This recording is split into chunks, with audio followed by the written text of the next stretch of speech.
Most people, when it comes to progress, they only take into account the sets, the reps, and the load. But there are a few indicators of progress that will help you be more motivated, consistent, and track progress. So let's get into it.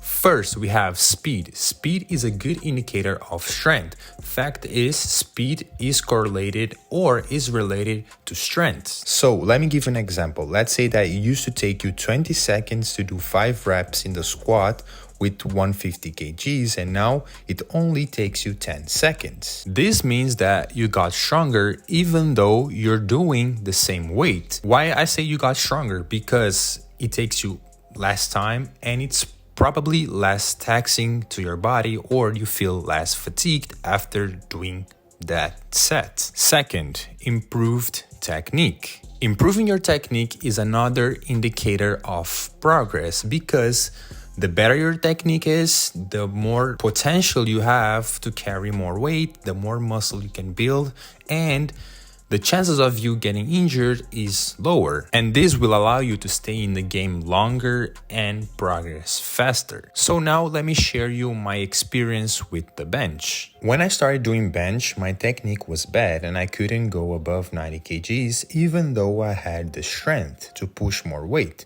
But I couldn't because my shoulders would get hurt and I'd lose stability. And as soon as I fixed it, the pain went away.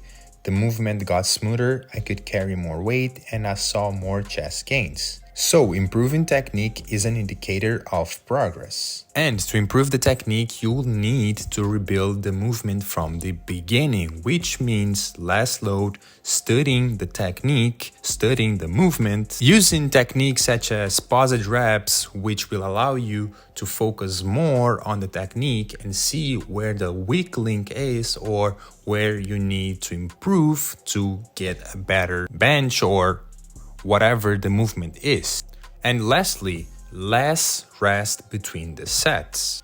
Recovering faster between sets means that you've built more work capacity or you got stronger and the weight is not that taxing to your body. And how do you improve your work capacity? Having cycles of high reps and working on weak links, and then having cycles of low reps and heavy weights.